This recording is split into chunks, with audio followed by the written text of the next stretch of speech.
뉴스 시작합니다. 저는 동정민입니다. 29시간째 구조 작업이 진행되고 있는 울산 화력발전소 붕괴 현장부터 가보겠습니다.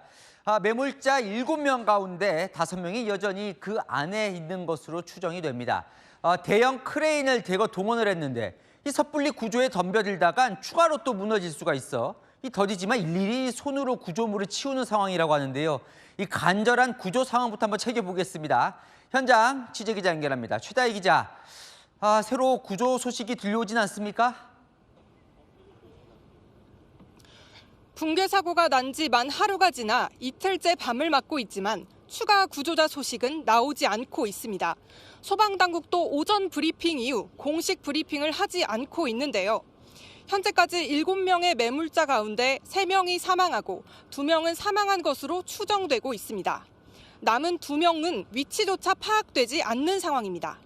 사망자 가운데 2명은 병원으로 이송됐지만 실종자까지 5명은 붕괴 현장에 매몰된 상태입니다. 소방당국은 실종자 2명의 생사를 확인하기 위해 열화상 장비와 탐지견 등을 투입해 수색에 총력을 기울이고 있습니다. 이 매몰자 확인이나 구조가 생각만큼 속도가 나질 않네요. 네, 무너진 보일러 타워 양옆에 있는 4호기와 6호기의 추가 붕괴 우려 때문입니다. 이 4호기와 6호기 역시 해체를 위해 이 내부를 절단하는 등 취약화 작업이 상당히 진행돼 무너질 위험이 매우 높습니다. 대형 크레인 5개 등 중장비가 동원됐지만 현장에서 작업을 하지 못하고 있는 상황입니다. 오늘 오후 양쪽 타워기의 이 안전 상태를 점검한 결과 양호한 것으로 나타났습니다. 철제 구조물을 치우고 있어 이 구조 상황이 매우 더딜 수밖에 없습니다. 확보된 타워 설계도를 봐가며 매몰자들의 생존 골든타임인 72시간을 넘기지 않기 위해 880여 명의 구조대원이 지금까지 동원되고 있습니다. 지금까지 울산 화력발전소 사고 현장에서 전해드렸습니다. 자, 이번 붕괴 사고는 인재일까요? 현장에선 누가 잘못한 건지 수사에 속도를 내고 있습니다. 70여 명으로 구성된 수사 전단팀이 꾸려져 있는데요. 허준원 기자 현장 연결해 보겠습니다. 자, 허 기자, 경찰은 지금 무엇을 들여다보고 있는 거예요? 네, 경찰은 보일러 타워 해체 계획서를 확보하고 문제가 없었는지 조사 중입니다. 해체 과정의 안전 조치 등이 제대로 이루어졌는지를 파악해 사고 원인을 찾겠다는 겁니다. 경찰과 고용노동부는 해체 계획서와 절단 기록 등 관련 문서를 확보한 것으로 알려졌습니다. 해체 계획서를 바탕으로 계획서에 문제는 없었는지, 안전장비나 조치 등은 규정에 맞게 이루어졌는지를 우선 수사할 것으로 보입니다. 사고 초기에 구조된 생존자 2명에 대한 조사는 아직 본격적으로 이뤄지지 않았습니다. 이번 보일러 타워 해체 공사와 관련해 관할 지자체에는 별도의 신고나 승인이 없었던 걸로 확인됐습니다. 보일러 타워의 경우 건축물이 아니고 공작물이기 때문에 건축물관리법을 적용받지 않는다는 이유입니다. 사실상 관리감독 사각지대에 있었던 것으로 보입니다. 경찰은 과학수사, 디지털 포렌식 인원이 포함된 전담수사팀을 70여 명 규모로 꾸렸습니다. 업무상 과실치사 혐의를 두고 발주업체, 하청업체 계약 관계 등도 전반적으로 수사할 것으로 보입니다. 지금까지 울산 화력발전소 사고 현장에서 전해드렸습니다. 자, 붕괴 순간 그 당시 영상을 여러분 이제 보실 수 있는데요. 영상을 보면 보일러 타워가 한쪽으로 쏠리며 순식간에 폭삭 내려앉습니다. 자, 왜 이렇게 순식간에 무너진 걸까?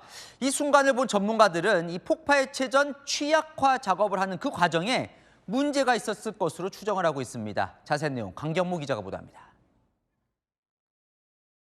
거대한 보일러 타워 상층부가 균형을 잃고 한쪽으로 기울며 순식간에 무너집니다. 구조물 아래 작업자들이 급히 대피하고 중장비들을 그대로 덮칩니다. 60m 높이의 보일러 타워 5호기는 오는 16일 폭파 해체를 앞두고 내부 기둥 절단 등 취약화 작업 중이었습니다. 전문가와 함께 붕괴 당시 영상을 분석해봤습니다. 중앙부가 먼저 무너졌구나. 한쪽의 무게가 더 많이 실리면서 균형을 잃고 붕괴된 점에 주목했습니다. 그러니까 기둥을 이미 잘라놨어. 기둥으로 상부의 하중을 못 견뎌서 전체가 무너지는. 또 다른 전문가 역시 취약화 작업에 문제가 있었을 가능성을 제기합니다. 상부 구조물에 하중을 좀 줄여서 먼저 좀 제거를 하고 그 다음에 이제 기둥을 좀 절단하든지 했어야 되지 않나. 기둥이나 지지대가 예상보다 노후화가 심해 순간적으로 뒤틀리면서 붕괴됐을 가능성도 나오고 있습니다. 채널A 뉴스 강경모입니다. 한미 정상 간엔 관세 안보 협상 타결한 지 9일이나 지났는데 아직도 문서와 팩트시트가 발표가 안 되고 있죠. 오늘 대통령실이 특정 발표 시점을 예측할 수 없다고 했습니다. 어제 대통령실 비서실장은 이번 주 내로 될 것 같다고 했지만 지금 다음 주도 확답을 하지 못하고 있는 겁니다. 핵 추진 잠수함 때문인데 이 무엇 때문에 늦어지는 건지 이상원 기자가 보도합니다. 한미 간 관세 안보 분야 팩트시트 발표가 기약 없이 늦어지고 있습니다. 오늘 대통령실은 공식적으로 문안 공개 시점을 특정할 수 없다고 밝혔습니다. 안보 분야의 문안 조정이 필요하다는 이유를 들었습니다. 핵 추진 잠수함이 걸림돌로 떠오른 겁니다. 대통령실 고위 관계자는 최근 미국 내 유관 부서 간 리뷰 과정이 진행되고 있다며 그 과정에서 일부 부서 의견을 추가 수렴해야 하는 수요가 생긴 것 같다고 했습니다. 안보 주무부처인 국무부뿐 아니라 에너지부, 상무부 등 여러 부처가 한국의 핵 추진 잠수함 승인을 두고 제동을 걸고 있다는 해석이 나옵니다. 미국 안에도 여러 부처가 이 문제에 대해서 다부처 사안으로 논의하고 있기 때문에 발표 시점에 대해선 구체적으로 어떤 부분이 어떻게 바뀐다는 제한이 아직 없다며 예측하기 어렵다고 말했습니다. 대통령실 관계자는 농축 제철이, 국방비, 동맹 현대화, 핵 추진 잠수함까지 엄청나게 거대한 이슈가 한꺼번에 이뤄지다 보니 마지막까지 난항이 있다며 최선을 다하겠다고 했습니다. 채널A 뉴스 이상원입니다. 대통령실은 오늘 구상하고 있는 K 핵 추진 잠수함의 윤곽을 공개했습니다. 잠수함 선체와 원자로는 국내에서 만들고 핵 연료는 미국에서 공급받겠다는 구상인데요. 자, 어떤 잠수함을 꿈꾸고 있는 건지 성혜란 기자가 전해드립니다. 대통령실이 이른바 K 핵 추진 잠수함 구상안을 구체화했습니다. 대통령실 관계자는 잠수함의 선체와 원자로는 국내에서 만들고 핵연료는 미국에서 공급받는 방안을 논의하고 있다고 밝혔습니다. 국내에서 건조한 핵 추진 잠수함에 미국에서 사온 핵연료를 국내에서 만든 원자로에 넣어 작동시키겠다는 겁니다. 미국이 아닌 한국 건조는 재차 못 박았습니다. 이미 지난주 한미 정상회담 때 국내 건조 의사를 밝혔고 그 전제로 논의됐다는 겁니다. 저희는 지금 미국에서 건조하는 것을 생각하고 있지는 않습니다. 네. 우리가 건조하는 걸 생각하고 있습니다. 정부가 구상 중인 핵 잠수함의 규모는 대략 6,000톤에 이릅니다. 실제 배치와 훈련 모두 수심이 깊은 동해안에서 이뤄질 걸로 보입니다. 약 1.7km에 이르는 평균 수심을 고려했다는 설명입니다. 또 야권이 제기한 8,000톤 이상 버지니아급 잠수함의 5조 원대 비용에 대한 논란도 차단했습니다. 버지니아급은 우리가 추진할 필요가 없는 미국형 잠수함이고 그거는 그러니까 이제 5조 몇천억이 들어가는 건데 우리는 그보다는 훨씬 저렴한 잠수함을 추진하려고 하고 또 우리가 한국에서 지으려고 합니다.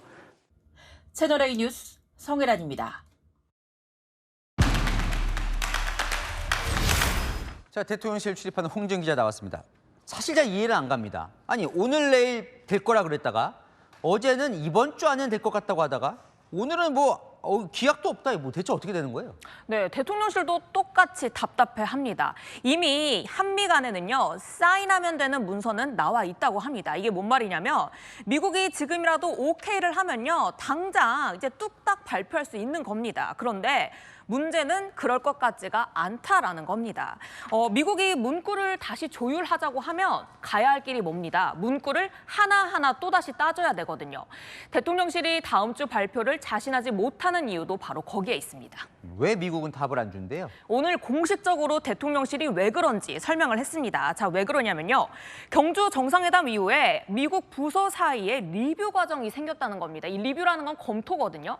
이미 미국 라인과 문서를 다 조율했는데 국무부, 상무부, 에너지부 이런 부처들이 의견을 내기 시작했다는 겁니다. 혹시 이게 늦어지는 게 건조 장소, 그러니까 미국에서 만들라 이것 때문일까요? 네, 그 부분도 대통령실이 좀 답답해 하는데요. 지난주 한미 정상회담에서 이재명 대통령이 트럼프 대통령에게 한국 내에서 건조하겠다 이렇게 몫을 박았다는 거예요. 그리고 트럼프 대통령도 오케이를 했던 거고요. 그런데 돌아가던 트럼프 대통령이 갑자기 필라델피아 조선소에서 건조하겠다고 하니 당혹스러운 거죠.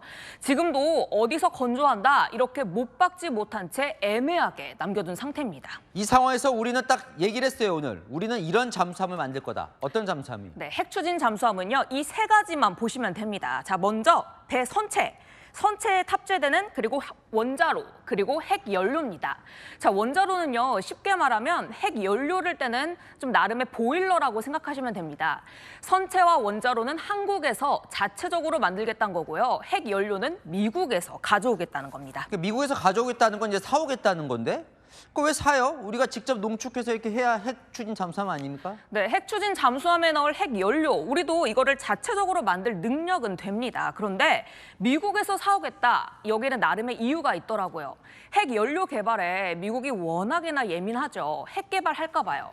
미국에서 사오겠다, 이렇게 안심시키는 차원이 있고요. 사오는 게 만드는 것보다 훨씬 싸다고 합니다. 어차피 우리는 핵 추진 잠수함 몇 대 안 만들 거거든요. 연료를 만들려면 또 시설에 투자를 해야 되는데 가성비가 안 나온다는 거죠.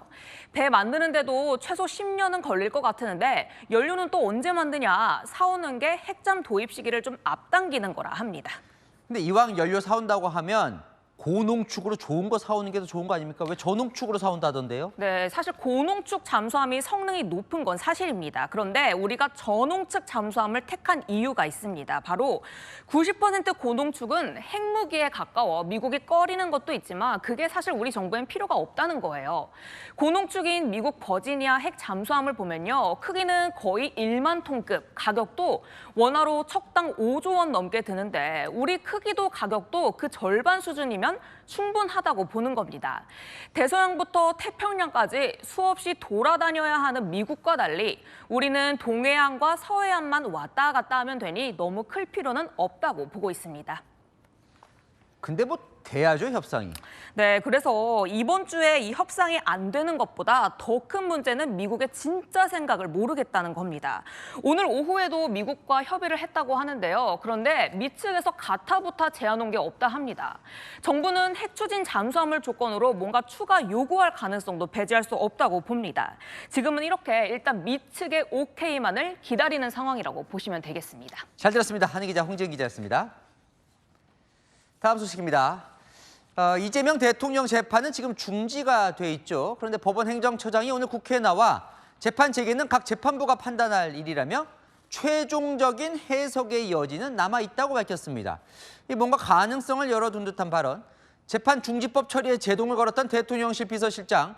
재판 중지 상황이 달라지면 다른 조치가 필요하다며 압박했습니다. 손인혜 기자입니다. 천대엽 법원행정처장은 대통령 재판 중지와 재개는 각 재판부가 판단할 문제라고 밝혔습니다. 5개 재판부가 이미 판단한 부분이 있다. 그 판단은 존중할 필요가 있겠다. 하지만 재판 중지와 재개 여부, 해석이 끝난 건 아니라는 뜻을 명확히 했습니다. 이제 그 판단에 따라서 소위 기일을 추지정한다고 했지 이 헌법적 해석을 명확하게 한 건 아니지 않습니까? 예, 그 부분에서는 앞으로 여전히 이제 최종적인 해석의 여지가 남아 있겠습니다. 헌법 84조에 따라 대통령 재판 중지는 계속되는 것이라고 못 박은 여권과 다소 다른 해석입니다. 대통령실은 재판부가 대통령 재판 재개를 결정할 경우 특단의 조치를 예고했습니다. 이미 재판부에서 다들 더 이상 재판이 중단돼야 된다고 입장을 밝힌 바 있으면서 종전의 선언과 달리 재판을 뒤집을 경우에는 다른 조치가 필요하다고 생각합니다. 최근 대통령실이 민주당이 추진하는 재판중지법 입법에 제동을 걸었지만 재판이 재개될 경우 재추진을 열어둔 것으로 해석됩니다. 채널A 뉴스 손인혜입니다. 자, 대장동 일당 1심 판결이 있었죠. 오늘은 정진상 전 실장의 재판이 있었습니다. 자, 지난주 실형을 선고받은 남욱 변호사가 오늘 증인으로 나왔는데요. 1심 판결이 잘못됐다면서 검찰의 협박 때문에 당시 성남시 수뇌부에 돈을 건넸다고 허위 진술했다고 주장했습니다. 무슨 내용인지 송정현 기자가 보도합니다. 대장동 사건으로 기소된 정진상 전 민주당 정무조정실장이 법원으로 들어섭니다. 판결문에 수뇌부가 보고받았다 이런 표현들이 있었는데 혹시 입장 있으신지 궁금한데요. 법원은 지난주 성남시 수뇌부가 민간업자들에게 혜택을 줬다고 판결했습니다. 징역 4년을 선고받은 민간업자 남욱 변호사는 오늘 정 전 실장 재판에선 검찰 협박으로 허위 진술을 했다고 주장했습니다. 검사가 배를 가를 수도 있고 환부만 도려낼 수도 있으니 선택하라고 했다는 겁니다. 재판부가 여러 증인을 조사할 수도 있다는 뜻 아니었느냐고 묻자 남 변호사는 그런 취지라고 답했습니다. 남 변호사는 유동규 전 성남도시개발공사 본부장에게 3억 원을 줬고 이 돈이 성남시 수뇌부로 전달됐다고 해왔습니다. 하지만 오늘은 이 돈의 종착지를 모른다고 주장했습니다. 해당 검사는 배를 가른다는 말을 한 적은 전혀 없다며 남욱 변호사가 진술을 거부해 사실대로 말을 해달라고 하면서 수사를 의사진료에 비유했을 뿐이라고 해명했습니다. 남욱 변호사로부터 받은 돈을 성남시장 측근에게 전달했다고 주장하는 유동규 전 본부장은 오는 21일 증인으로 출석할 예정입니다. 채널A 뉴스 송정현입니다. 자, 이것도 사법부 압박의 일환일까요? 여당이 지금까지 한 번도 건드리지 않았던 법원의 업무 추진비와 특정 업무 경비를 들여다보고 있습니다. 증빙이 부실할 경우 삭감하겠다면서요. 이준성 기자의 단독 보도입니다. 더불어민주당이 법원 예산을 정조준하고 나섰습니다. 자료 수집과 자문 등 재판 수행에 쓰이는 업무 추진비와 특정 업무 경비가 타깃입니다. 합쳐서 225억 원 정도 됩니다. 법사위 예결소위 소속 민주당 의원은 거액의 예산을 사용하고도 세부 내역을 알 수 있는 자료가 전혀 없다며 제대로 증빙하지 못하면 삭감하겠다고 했습니다. 지난 윤석열 정부에서 사용처가 불분명하다며 대통령실과 검찰, 감사원 등의 특수활동비를 삭감했던 것과 비슷한 이유입니다. 정권 교체 후 이들 특수활동비를 원상복구시키면서 이번엔 조희대 대법원 예산 손보기에 나섰다는 분석도 나옵니다. 법사위 관계자는 법원 특경비는 지난 10년간 한 번도 삭감된 적 없었던 예산 성역이라고 했습니다. 민주당 한 법사위원은 법원 예산은 존중해주던 관행이 있지만 비상계엄 이후 그럴 필요가 없어졌다고 했습니다. 조희대 대법원장의 업무 추진비 비용 지출이 급격히 상승했습니다. 검증되지 않은 예산은 다음 달에 예산소에서 분명히 전액 삭감할 수도 있다는 말씀. 민주당은 법원의 직무 관련성을 입증할 수 있는 추가 증빙 서류를 요청한 상태입니다. 법원 관계자는 전체 법원을 상대로 자료를 취합 중이라며 최대한 신속히 제출하겠다고 밝혔습니다. 채널A 뉴스 이준성입니다. 네, 민주당에서 내놓은 법안 하나가 논란인데요. 특정 국가나 국민을 모욕하면 징역형에 처할 수 있는 내용인데 예시로 혐중 시위를 들었습니다. 야당은 반미 시위, 반일 시위할 땐 가만히 있더니 왜 반중 시위만 문제 삼냐고 비판했습니다. 이혜주 기자입니다. 지난 개천절 서울 도심에서 열린 집회. 참가자들이 중국인 비하 용어가 담긴 노래를 한 목소리로 따라 부릅니다.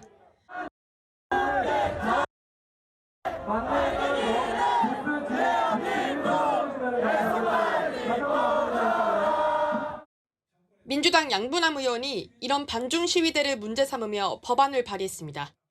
특정 국가, 국민, 인종의 명예를 훼손할 경우 5년 이하 징역에 처할 수 있도록 법을 바꾸겠다는 겁니다. 양 의원은 혐중 집회 참가자들이 각종 욕설과 비속어를 남발하며 모욕과 명예훼손을 일삼았다고 법안을 낸 이유를 밝혔습니다. 국민의힘은 왜 반중 시위만 문제 삼냐고 비판했습니다. 과거에 조국 전 민정수석이 죽창가 운운하면서 반일 선동을 했습니다. 그 당시에도 전혀 이런 입법 시도는 없었습니다. 이거 완전히 중국 수호법 아니겠습니까? 한 법조인은 법 제안 취지에 반중 시위만 명시하면서 마치 중국만을 위한 법안으로 오해받을 소지가 있다며 명예훼손 대상에 특정 개인이 아닌 국가를 포함하는 건 다툼의 소지가 있다는 목소리가 나옵니다. 중국 눈치 보기에 급급해 헌법상 표현의 자유를 침해하고 국민의 주권을 제한하는 입틀막 행태를 이어가고 있습니다. 논란이 확산되자 양 의원은 중국이나 특정 국가를 타깃으로 한 게 아니라며 국회를 중단하라고 했습니다. 민주당 원내 관계자는 당론 법안은 아니라고 거리를 뒀습니다. 채널A 뉴스 이혜주입니다. 이렇게 반중 시위 처벌이 논란인 가운데 이번엔 서울 한강공원에서 중국 군 모습으로 행진하는 걷기 행사가 등장했습니다. 행사 취지와도 맞지 않고 시민들 보기 불편하다는 반응인데요. 오세정 기자가 취재했습니다. 군복과 비슷한 옷을 입고 붉은 깃발을 든 중국인 여성들. 같은 옷차림을 한 중국인들이 뒤따라 행진합니다. 일부는 군화와 비슷한 신발도 신었습니다. 지난달 31일 서울 여의도 한강공원에서 열린 국제 걷기 교류전에 참여한 중국 걷기 동호회 회원들의 모습입니다. 한국의 명소를 걸으며 건강을 나누자는 행사 취지에는 맞지 않는다는 지적이 나옵니다. 그냥 단순히 와서 걷는 것 자체는 문제가 안 된다고 생각을 하는데요.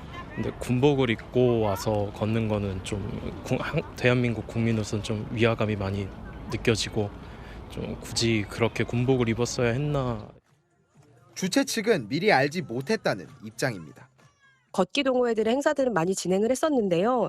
이러한 복장으로 입고 참여한 적은 없어서 저희가 사전에 인지하지는 못했습니다. 동호회 측은 단순한 기능성 야외복 디자인일 뿐 군복이나 군사단체와는 전혀 관련이 없다며 군사적 정치적 의도는 전혀 없다고 주최 측에 해명한 것으로 전해졌습니다. 주최 측은 참가자들의 문화적 표현과 복장이 오해를 불러일으키지 않도록 철저하게 사전 안내를 강화하겠다고 밝혔습니다. 채널A 뉴스 오세정입니다. 네, 용산에 있는 대통령 집무실, 올해 안엔 청와대로 이사갑니다. 대신 대통령 가족이 지내는 관저는 공사 때문에 내년에나 가능할 것 같습니다. 당분간은 한남동에서 청와대로 출퇴근할 걸로 보이는데요. 북악산 탐방로는 대체로 개방을 유지하지만 일부 통제는 불가피할 걸로 보입니다. 백승현 기자입니다. 시민들에게 개방됐던 청와대는 현재 폐쇄돼 내부 공사 중입니다. 대통령과 참모들 사무실은 연내에 청와대로 다 옮길 예정이지만 관저는 내년에야 갈 수 있을 전망입니다. 보안상의 문제라든지 또 실제로 공사 자체가 다른 규모로 진행돼서 아마 저희 대통령실 직원은 연말까지 가능한데 대통령께서는 관저 옮기는 건 가능하지 않을 수 있다는 것도. 한동안 이 대통령은 한남동 관저에서 출퇴근할 것으로 보입니다.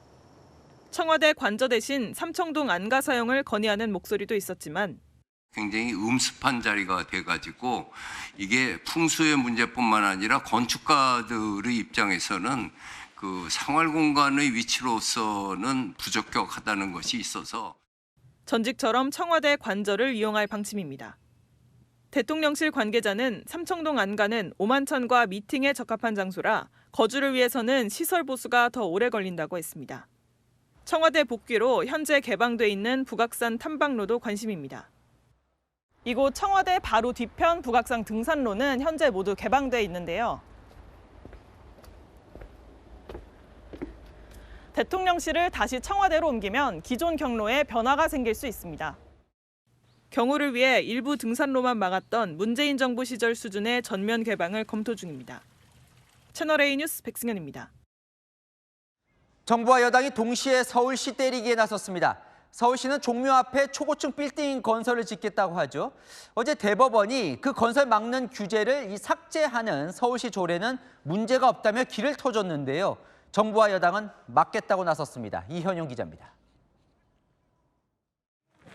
대법원 판결 하루 만에 최휘영 문화체육관광부 장관과 허민 국가유산청장이 종묘를 찾아 오세훈 서울시장을 작심 비판했습니다. 그런데 이게 무슨 해괴망측한 일이랍니까? 하고 싶은 대로 다 하겠다는 서울시의 발상, 그 입장을 저는 도무지 이해할 수가 없습니다. 김건희 여사의 종묘 차담회 논란도 언급하며 비판 수위를 높였습니다.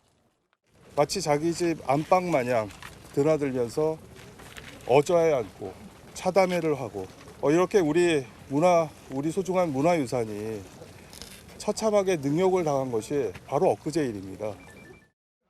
종묘의 세계유산 지위를 위해 법 개정 등 모든 수단을 강구하겠다고 밝혔습니다.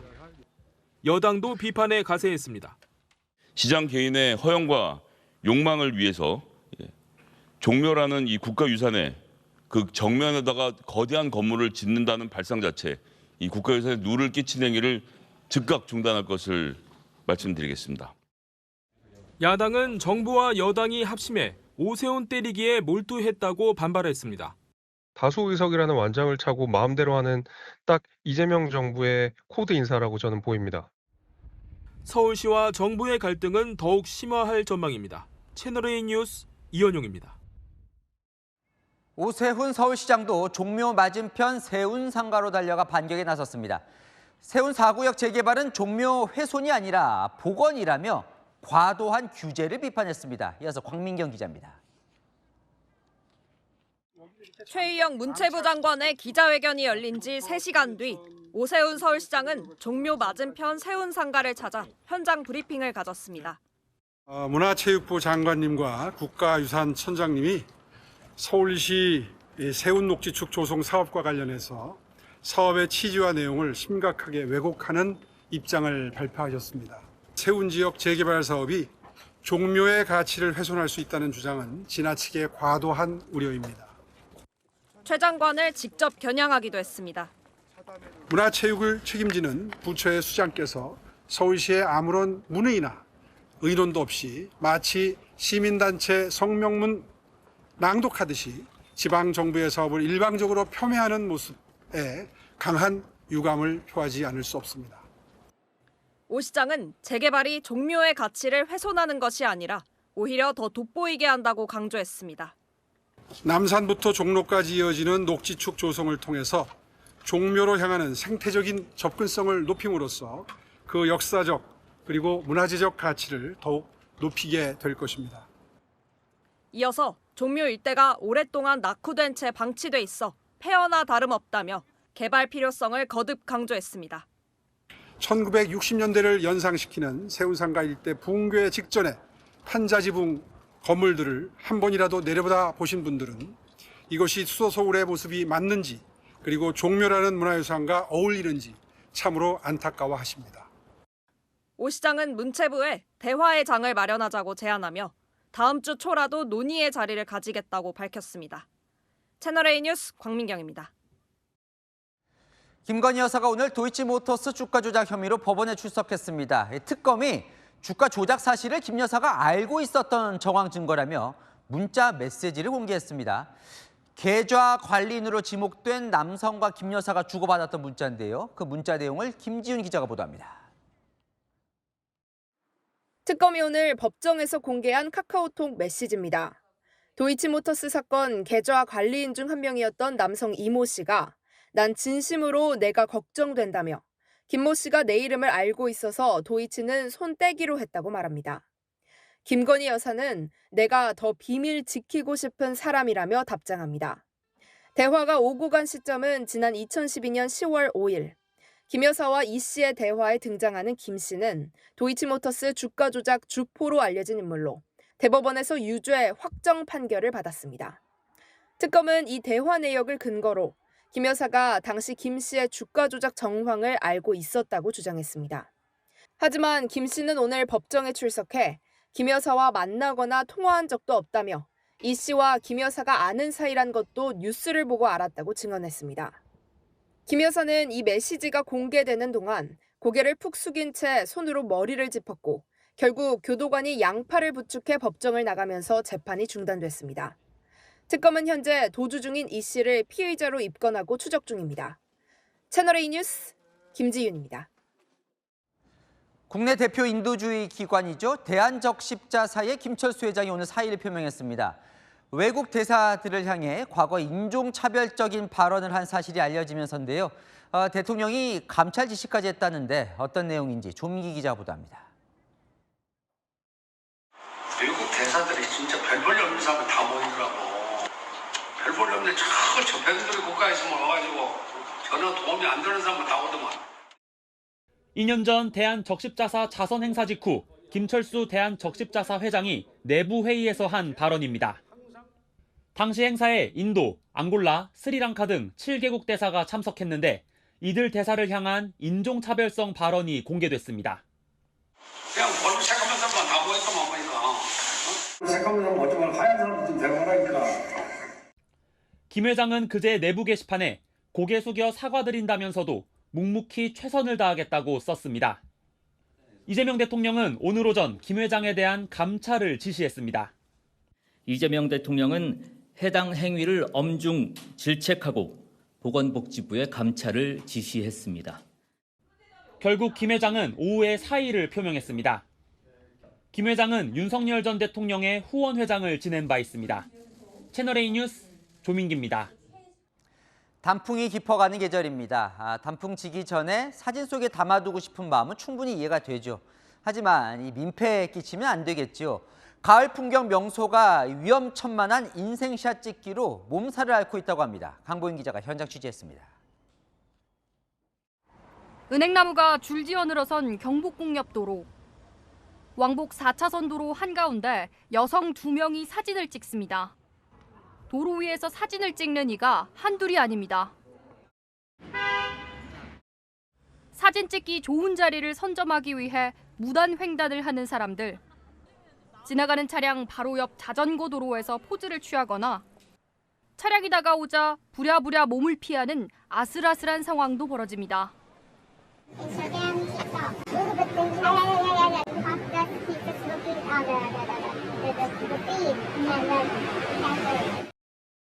은행나무가 많아 온통 노란색으로 물든 효자로 삼거리입니다. 사진 명소로 꼽히다 보니 사진을 찍는 사람들과 차량이 뒤엉켜 혼잡한 상황입니다. 또 다른 명소도 상황은 마찬가지. 도로가에 앉아 다리를 쭉 편 채 사진을 찍거나 차가 오지 않는 틈을 타 도로 위를 무단 횡단하며 연신 셔터를 누릅니다. 인근 주민들의 민원이 빗발치면서 파출소에서 순찰에 나서지만 위험천만한 촬영은 끊이지 않습니다. 휴대폰 보면서 지나가기만 해도 되게 위험하고 부딪힐 위험이 있는데 이렇게 차도 위에서 사진 찍는 것은 제가 봤을 때 되게 위험해 보이긴 합니다. 담당 구청 측은 CCTV를 통해 현장 모니터링을 하고 있다고 밝혔습니다. 필요시 경찰과 협조해 안전 조치를 할 예정이라고도 밝혔습니다. 채널A 뉴스 강보인입니다. 범죄 조직 이름이 참교육단이라는데요. 조건 만남 같은 광고로 유인한 후에 이를 빌미로 협박하고 돈을 뜯어낸 총책이 경찰에 붙잡혔습니다. 알몸각서 쓰게 하고 성착취물 찍게 하고 나쁜 짓 많이 했던데요. 이 붙잡힌 총책 대학생입니다. 16살 때부터 재미로 시작한 일이라고 합니다. 김세인 기자입니다. 아파트 복도에 서 있던 경찰 여러 명이 한 남성을 붙잡습니다. 뭔지 알지? 가방을 벗고 순순히 체포되는 남성. 경찰은 압수수색을 위해 남성과 함께 집 내부로 진입합니다. 엄마 체포영장 나왔어. 2020년 텔레그램에서 활동한 사이버 성폭력 범죄 조직 참교육단의 총책, 21살 남성이 5년 만에 검거되는 모습입니다. 참교육단은 지인 사진을 음란물과 합성해준다거나 조건 만남을 한다고 광고해 사람들을 끌어모은 뒤 주변 지인들에게 알리겠다고 협박해 알몸각서나 반성문을 요구했습니다. 지시를 어기면 삭발을 비롯한 벌칙을 내리고 돈을 내면 더 이상 괴롭히지 않겠다며 피해자 41명에게 3,170만 원을 뜯어냈습니다. 사이버상에 처음에 재미로 시작했다가 이제 그거에 재미가 들리니까 점점 조직이 조직화되고 그런 상황이 된 거죠. 경찰은 참교육단 총책 중 아직 잡지 못한 한 명을 계속 추적 중입니다. 채널A 뉴스 김세인입니다. 네, 술이 건강에 좋지 않다는 건 많이들 알고 있지만 두피에도 영향을 줄 수 있다는 사실 들어보셨나요? 탈모 위험을 높일 수 있다는데요. 왜 그런 건지 홍란 기자가 알려드립니다. 자주 술을 마시는 사람의 탈모 위험이 높다는 연구 결과가 나왔습니다. 포르투갈 연구팀의 분석 결과를 보면 술을 마시지 않은 사람보다 마신 사람의 탈모 위험이 약 38% 높게 나타났습니다. 잦은 음주는 모발 성장에 필요한 영양 흡수를 방해하고 활성산소를 증가시켜 두피 염증이나 모낭 손상을 초래할 수 있습니다. 술을 마시게 되면 내 체내에서 알코올이 아세트알데히드로 분해가 되게 됩니다. 모낭이나 모근을 공격해서 염증을 일으키고 심하면 탈모로 이어지는 겁니다. 술을 드시면 모낭 안에 모발이 한 개나 없는 경우도 많이 볼 수 있습니다. 한 번에 많은 양을 마시는 폭음을 할 경우 모발 건강에 더 악영향을 줍니다. 머리카락을 만들게 하는 이제 미토콘드리아라고 하는 부분이 폭음을 하게 되면 알코올을 분해하는데 그만큼 힘을 쏟게 되니까 그만큼 모낭이 자라는데 손상을 주게 되는 거죠. 전문가들은 잦은 음주를 피하고 모발 성장에 도움이 되는 비타민 D와 철분을 섭취할 것을 권장합니다. 또 항염과 항산화 효과가 있는 브로콜리, 케일 등 녹색 채소 섭취도 도움을 준다고 조언했습니다. 채널A 뉴스 홍란입니다. 로봇이 물고기를 키우고 AI로 양식장을 관리하는 시대. 우리 수산업의 새로운 모습인데요. 스마트 기술이 바꿔놓을 수산업의 미래, 김태우 기자가 소개합니다. 넙치가 가득 담긴 수조에 로봇이 사료를 떨어뜨립니다. 작업자 없이도 물고기 움직임을 감지해 미리 설정된 시간에 맞춰 사료를 자동으로 공급하는 겁니다. 사료 투입 시작됐습니다. 인공지능이 카메라와 온도계로 수질과 수온을 점검하면 물고기 건강 상태까지 파악할 수 있습니다. 오늘 개막한 시팜쇼에서는 스마트 양식을 주제로 한 첨단 수산 기술들이 소개됐습니다. 방문객들이 직접 수산품을 만들어 볼 수 있는 다양한 체험관도 마련됐습니다. 제가 직접 물에서 건져 올린 생감태인데요. 이렇게 틀에 떠서 말리면 우리가 즐겨 먹는 마른 감태가 됩니다. 큰 붕어 잡았을 때가 제일 기분이 좀 좋았었어요. 이런 곳이 있구나라는 생각도 들고 생각보다 더 재밌는 곳이었어요.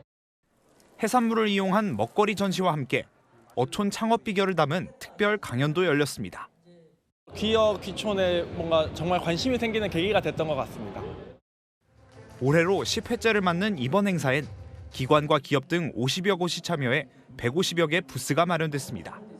수산양식 박람회가 바다의 가치와 바다의 가능성을 확인할 수 있는 그런 뜻깊은 행사가 되기를 바라고 시팜쇼는 오는 9일까지 사흘간 서울 서초구 AT센터에서 진행됩니다. 채널A 뉴스 김태우입니다. 가격이 싸서 중국 온라인 플랫폼 요즘 많이들 이용하시죠. 그런데 예상치 못한 피해를 입게 되는 경우도 있는데요. 코트를 샀는데 코트 속에 빈대까지 같이 배달됐다고 합니다. 김승희 기자가 직접 만났습니다. 지난해 중국 온라인 플랫폼을 통해 겨울 코트를 산 김모 씨는 옷을 입은 후 빈대에 물렸습니다. 정말 가려워요. 엄청 많이 부어서 보기 흉할 정도로. 그리고 이걸 보고 있으면 정신적인 스트레스가 너무 많이 오고. 국내 플랫폼보다 2배 싸게 구입했지만 방역비가 더 들었습니다. 10만 원짜리 코트를 5만 원에 샀는데 방역비는 15만 원 들고 빨래로만 5, 6만 원을 쓴 것 같거든요. 절대 중국 직구를 하지 않고. 또 다른 소비자는 지난 3월 사무용품을 주문했는데 박스를 열어보니 비닐만 들어있었습니다. 하지만 업체에선 누락 없이 상품을 보냈다며 환불을 거부하고 있습니다. 서울시 조사 결과 중국 직구 플랫폼을 이용한 소비자 45.3%가 안전성 등을 우려해 구매를 줄였다고 답했습니다. 소비자 평가 종합 점수 또한 SSG.com 등 국내 플랫폼이 상위권을 차지하고 테무와 알리익스프레스 같은 중국 플랫폼은 최하위를 차지했습니다. 국내외 온라인 플랫폼을 이용하다 피해를 입으면 서울시 전자상거래센터 상담을 통해 피해 구제를 안내받을 수 있습니다. 채널A 뉴스 김승입니다. 군 합참 장군들이 전부 교체될 거란 소식 어제 단독으로 보도를 해드렸는데요. 이 다음 주엔 군 전체 3스타, 그러니까 삼성 장군들의 대폭 물갈이가 예고됐습니다. 박선영 기자입니다. 다음 주로 예정된 삼성 장군 인사가 대규모로 이루어질 것으로 보입니다. 군 관계자는 삼성 장군 인사가 다음 주로 예정돼 있는데 33개 보직 대부분이 교체될 것으로 보인다며 계엄 여파로 인한 쇄신을 분명히 하기 위한 것이라고 밝혔습니다. 현재 삼성 장군 보직 33개 중 12개가 공석인데 이를 포함한 대부분의 자리가 새로운 인물로 교체된다는 겁니다. 육군의 경우 수도방위 사령관과 방첩사령관 등이 보직 해임돼 9달이 넘게 공석이고 합참의 경우도 작전본부장이 직무정지된 후 공석인 상황입니다. 일각에선 계엄 청산이라는 취지는 공감하지만 전군의 삼성 장군들을 모두 교체할 경우 대비 태세가 약화될 것이라는 우려도 나옵니다. 반발 분위기를 의식한 듯 안규백 국방부 장관은 연한이 찬 인원을 교체하는 것이라고 설명했습니다. 제가 지시한 바는 없습니다만 어쨌든 적법 절차를 유지한 가운데 분위기 쇄신 차원에서 아마 합참 의장이 국방부는 9월 사성 장군 7명을 모두 교체한 바 있습니다. 대규모 후속 인사까지 이뤄질 경우 김영삼 정부의 하나회 해체 이후 가장 큰 수준의 인사가 될 것이라는 말도 나오고 있습니다. 채널A 뉴스 박선영입니다. 이렇게 우리 군이 대규모 인사를 앞두고 있는 동안 북한은 16일 만에 오늘 또 탄도미사일을 쏘았습니다. 700km를 날아가서 동해상에 떨어졌습니다. 김용성 기자입니다. 북한이 단거리 탄도미사일 도발을 감행한 것은 오늘 오후 12시 35분쯤. 평안북도 대관에서 발사된 미사일은 약 700km를 날아가 동해상에 떨어졌습니다. 우리 군은 해당 미사일이 북한판 이스칸데르로 불리는 화성포 11계열일 가능성에 무게를 두고 정밀 분석하고 있는데 해당 미사일이 극초음속 탄두를 장착했을 가능성도 배제하지 않고 있습니다. 북한이 미사일 도발을 감행한 것은 지난달 22일 이후 16일 만으로 이재명 정부 들어선 두 번째입니다. 미국 정부가 사이버 범죄 수익 자금 세탁에 관여한 북한 국적자와 기관을 제재 명단에 추가하는 등 최근 대북 제재를 잇따라 강화하자 이에 반발한 성격에서 도발한 것이란 해석이 나옵니다. 제재 관련된 해제 가능성까지도 얘기를 했는데 오히려 미국 정부는 실질적으로 제재를 강화하는 그런 조치를 취하니까 북한이 거기에 대한 반발의 강도가 좀 더 커졌다라고. 이번 미사일 발사 직후 국가안보실은 긴급안보 상황점검회의를 개최했고 일본 정부는 중국을 통해 북한에 엄중히 항의했다며 미사일 발사를 규탄했습니다. 채널A 뉴스 김용성입니다. 우리 공군 특수비행팀 블랙 이글스가 결국 두바이 에어쇼에 못 가게 됐습니다. 일본 정부가 급유를 거부했기 때문이죠. 대신할 마땅한 대체 급유지도 못 찾았습니다. 자, 맞대응으로 우리 국방부도 일본과의 군사 교류를 취소하면서 양국 군 간의 신경전으로 번지고 있습니다. 이솔 기자입니다.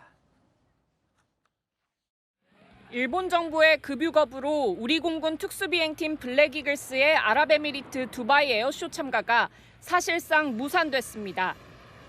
군 관계자는 블랙 이글스 팀이 에어쇼 일정에 맞추려면 일본이 내일까지 결정을 번복해야 한다고 밝혔지만 현재까지 일본의 입장 변화는 없는 상황입니다.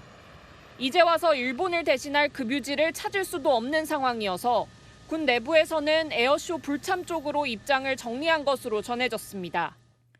아울러 이에 대한 대응으로 우리 군이 예정됐던 일본과의 군사교류를 일부 중단하기로 하면서 양국 사이에 신경전이 번지고 있습니다.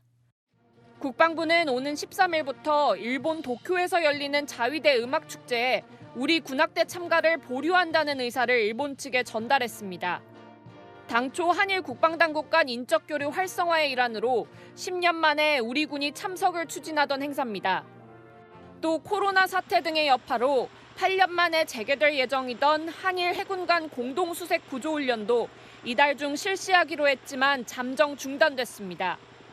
복원되는 듯했던 한일 국방협력이 다시 냉각될 조짐을 보이면서 외교 등 다른 분야로도 여파가 이어지는 것 아니냐는 우려가 나옵니다. 채널A 뉴스 이솔입니다. 네, AI 거품론이 다시 고개를 드는 걸까요? 지난밤 뉴욕 기술주에서 시작된 찬바람이 오늘 국내 증시까지 얼어붙게 했습니다.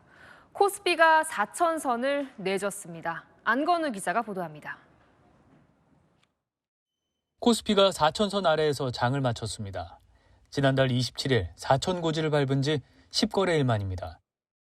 개인이 7천억 원 가까운 주식을 사들이며 방어에 나섰지만 외국인과 기관의 쌍끌이 매도엔 역부족이었습니다.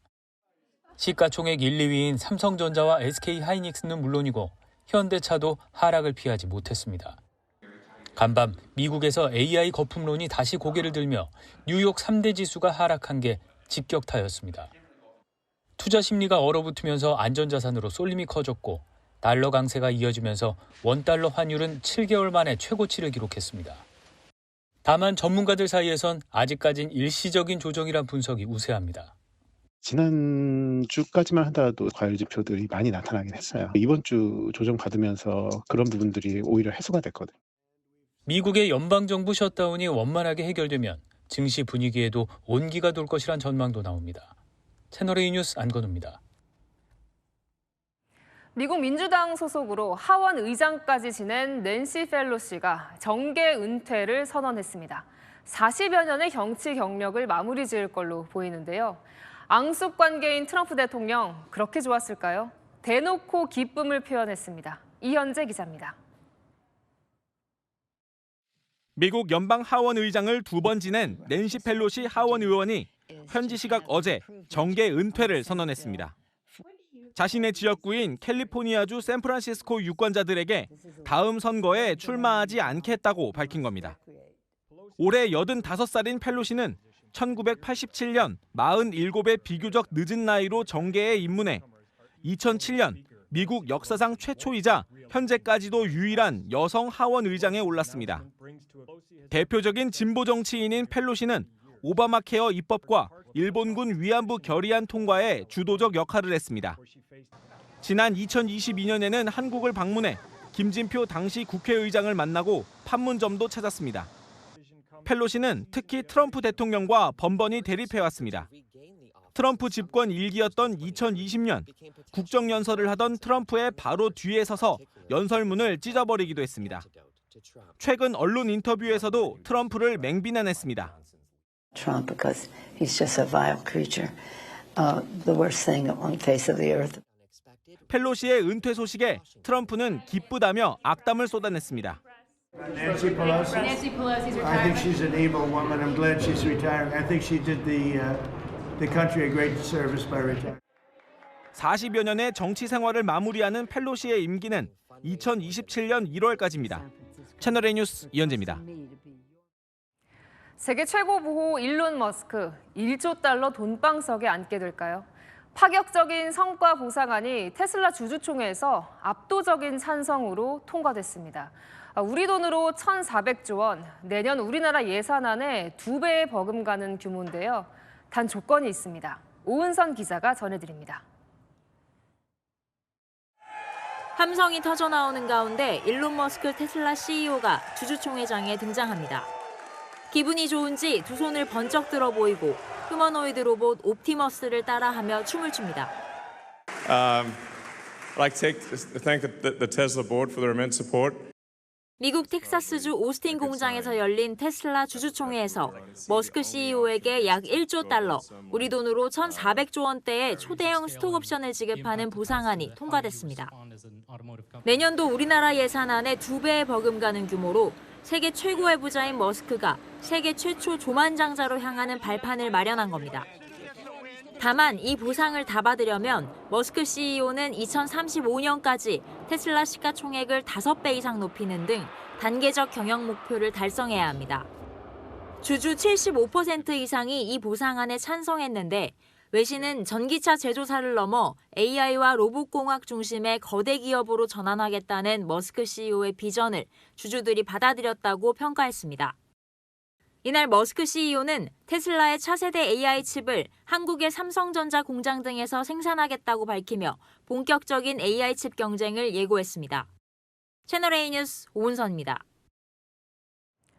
일본에선 요즘 곰이 사람을 공격하는 사고가 잇따르고 있습니다. 올해 숨진 사람만 12명, 포획된 곰 역시 6천여 마리로 역대 가장 많다는데요. 일본 정부가 자위대에 이어 무장 경찰까지 투입하기로 했습니다. 문예빈 기자입니다. 군복 차림으로 방패와 곤봉을 든 병력이 줄지어 행진합니다. 총 대신 곰 퇴치용 스프레이도 들고 있습니다. 산속 곳곳에 곰 덫을 설치하고 마을 진입로마다 경계를 서는 등 철통 방어가 이어집니다. 최근 일본 북부 지역에서 곰이 민가로 내려와 사람을 습격하는 일이 잇따르자 일본 정부가 자위대를 투입했습니다. 오는 13일부터는 아키타와 이와테현 등 피해가 집중된 지역에 무장한 경찰관을 파견해 곰 퇴치에 나설 계획이라고 현지 당국은 밝혔습니다. 자위대원과 경찰이 직접 곰을 사살하거나 포획하는 작전에 참여하는 건 이번이 처음입니다. 올 들어 곰 공격으로 인한 사망자는 12명으로 지난해의 2배를 넘어 역대 최다를 기록했습니다. 포획된 곰 역시 6천여 마리로 사상 최대입니다. 전문가들은 곰 개체수가 증가한 데다 먹이인 도토리 흉년까지 겹친 탓이라고 분석했습니다. 일본 정부는 위험이 해소될 때까지 곰 출몰 지역에 자위대와 경찰 병력을 지속 투입할 방침입니다. 채널A 뉴스 문예빈입니다. 들뜬 듯 환하게 웃고 있는 사람, 악명 높은 캄보디아 범죄 조직의 배후로 알려진 프린스 그룹의 조직원입니다. 보석금 700만 원 내고 풀려나자 이런 미소를 지었다네요. 김호영 기자입니다. 한 여성이 새하얀 이를 드러내며 환하게 웃고 있습니다. 캄보디아 사기 범죄의 배후로 알려진 프린스 그룹 임원의 비서입니다. 대만 검찰은 앞서 프린스 그룹에 대한 강제 수사에 착수했습니다. 프린스 그룹이 자금 세탁과 사기 등을 위해 설립한 대만 거점을 수사하고 나선 건데 지난 4일에는 조직원들을 무더기로 체포했습니다. 하지만 이들 중 일부가 보석 허가를 받으며 풀려났는데 들뜬 모습으로 웃는 장면이 포착됐습니다. 보석금이 우리 돈으로 약 700만 원에 불과하다는 소식까지 알려지면서 공분이 더욱 커지고 있습니다. 기자회견이 진행 중이던 백악관, 발표를 듣던 한 남성이 휘청거리더니 그대로 쓰러집니다. 남성은 부축을 받으며 결국 바닥에 눕습니다. 현장에 있던 남성들이 이 남성의 다리를 들어올리며 긴급 처치에 나섭니다. 이 광경을 목격한 트럼프 대통령의 표정에 당황한 기색이 역력합니다. 현지 시간 어제 비만 치료제 가격 인하 소식을 발표하던 중 위고비로 유명한 노보노르딕스의 임원이 갑자기 쓰러졌습니다. 트럼프 대통령은 이 남성이 무사하다며 진료를 받고 있다고 밝혔습니다. 채널A 뉴스 김호영입니다. 필리핀을 휩쓸며 수백 명의 사상자를 낸 태풍 갈매기가 베트남에 상륙했습니다. 위력이 못지 않습니다. 지금까지 최소 5명이 숨진 걸로 전해졌는데요. 베트남이 초긴장 상태에 놓였습니다. 김민환 기자입니다. 건물 지붕이 힘없이 뜯겨 날아가고 민가로 무섭게 물이 들이칩니다. 거센 바람을 못 이긴 오토바이가 쓰러지고 몸을 가누지 못하는 남성이 미끄러지듯 바람에 떠밀립니다. 현지 시각 어제 강풍을 동반한 태풍 갈매기 여파가 베트남 다낭시와 잘라이성 등에 상륙해 피해가 속출하고 있습니다. 앞서 필리핀에서 사상자 260여 명을 기록한 뒤 베트남까지 덮친 겁니다. 베트남 당국은 이날 오전까지 5명이 숨지고 3명이 실종됐다고 밝혔습니다. 지하철 안 좌석에 앉은 남성과 여성 승객 사이로 노인이 엉덩이를 들이밉니다. 남성 승객이 팔로 밀쳐내지만 아랑곳하지 않고 다시 착석을 시도합니다. 노인은 급기야 여성 승객의 허벅지 위에 앉기까지 합니다. 현지 시각 지난달 28일 중국 상하이의 출근길 지하철에서 노인이 행패를 부린 건데 곧바로 출동한 경찰관들이 노인을 제지했습니다. 영국 더비시의 길 한복판에서 삽을 들고 행인들을 위협하는 남성. 경찰도 무시한 채 말리는 시민을 향해 삽을 휘두릅니다. 이때 한 시민이 뒤에서 뛰쳐나와 삽을 낚아챈 뒤 남성을 제압합니다. 곧이어 경찰이 남성을 에워싸고 체포하는 데 성공합니다. 남성을 제압한 시민은 상황이 종료된 후 카메라를 향해 손짓을 하며 여유로운 모습도 보입니다. 남성은 시의회 직원의 손수레에 놓인 정원용 삽을 훔쳐 공격적인 행동을 했고 경찰이 출동했는데도 저항을 멈추지 않은 것으로 전해졌습니다. 채널A 뉴스 김민환입니다. 네, 겨울이 되면 크리스마스 기다려지죠. 도심 곳곳은 일찌감치 11월의 크리스마스가 찾아온 듯한데요. 올해 크리스마스 성지는 어딜지 배정현 기자가 다녀왔습니다. 도심 한가운데 초대형 스크린이 금빛 식탁으로 변신합니다. 크리스마스 케이크와 금빛 트리를 보며 탄성이 터져 나옵니다. 금은보화로 만들었대. 친구 가족들과 포즈를 취하며 성지 인증샷을 남겨봅니다. 빨간 커튼이랑 그런 분위기가 크리스마스 분위기가 잘 나는 것 같아요. 손글씨로 적힌 수천 장의 편지가 쌓여 있고 통나무로 꾸민 루돌프의 집도 보입니다. 고민형이 손편지를 포장하고 다양한 선물들이 컨베이어 벨트를 따라 움직이는 이곳은 마치 산타 할아버지가 아이들에게 줄 선물을 준비하는 작업장을 연상시킵니다. 크리스마스 장식에 눈을 못 떼는 아이들. 부모님들은 그 모습을 카메라에 담느라 바쁩니다. 너무 지금 좋아하고 있어요. 네, 저도 다시 크리스마스 어린이로 돌아간 듯한 그런 기분이 듭니다. 평일 오후지만 길게 늘어선 대기줄. 지난달 진행된 주말 사전 예약은 20분 만에 마감됐습니다. 크리스마스 오르골처럼 유리창 안에서는 산타 모자를 쓴 인형이 회전목마를 타고 빙글빙글 돕니다. 곳곳에 달린 오너먼트에 크리스마스 분위기가 물씬 납니다. 벌써 연말이 왔다 싶기도 하고 되게 따뜻한 느낌 드는 것 같아요. 한편의 영화 보는 것 같아요. 올해도 어김없이 크리스마스 성지순례가 시작되면서 특별한 추억 쌓기가 펼쳐집니다. 채널A 뉴스 배정현입니다.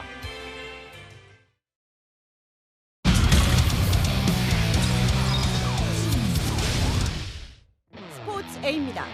측면에서 쏘아 올린 공. 이재성의 머리를 맞고 안쪽으로 방향을 틀며 골망을 가릅니다. 경기 종료 직전 1대1로 팽팽하게 경기를 이어가던 상황에서 이재성이 승리를 확정하는 극장 역전골을 터뜨린 겁니다. 마인츠의 오늘의 영웅은 이재성이었습니다. 마인츠의 후반 동점골도 이재성의 발끝에서 시작됐습니다. 후반 23분까지 피오렌티나의 1대0으로 뒤지고 있던 상황. 이재성이 왼발로 찔러준 패스가 홀러바흐에게 연결되며 동점골로 이어진 겁니다. 이재성은 한 경기에서 시즌 1호 도움과 3호 골을 기록하며 팀 승리의 1등 공신이 됐습니다. 오현규도 벼락 같은 골을 자랑했습니다. 단 헤이만스와 최전방 투톱으로 뛰던 오현규. 후반 14분 헤이만스가 왼쪽에서 공을 올리자 번개같이 다가와 슛을 날립니다. 거침없는 슈팅에 공은 그대로 골대 안으로 빨려 들어갑니다. 왼발로 날린 깔끔한 슈팅은 오현규의 양발 활용 능력을 다시 한번 보여줬습니다. 시즌 7호 골이자 공식전 2경기 연속골을 성공시키며 골 결정력을 자랑했습니다. 헨크는 오현규의 골로 3대1까지 달아나다 2골을 더 추격당한 뒤 4대3으로 브라가에 승리했습니다. 스포츠 A였습니다. 이번 주말까지는 예년보다 따스할 텐데요. 가을비가 지나고 나면 다시 기온이 뚝 떨어집니다. 비는 내일 오후 남부에서 시작돼 모레 전국으로 확대되고요. 낮이면 대부분 그칩니다.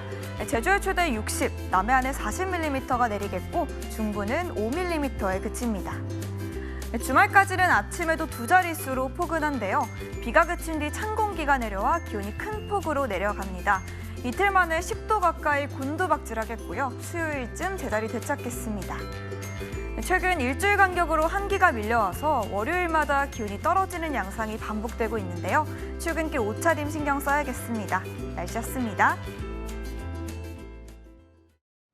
뉴스에 마칩니다. 시청해주셔서 감사합니다.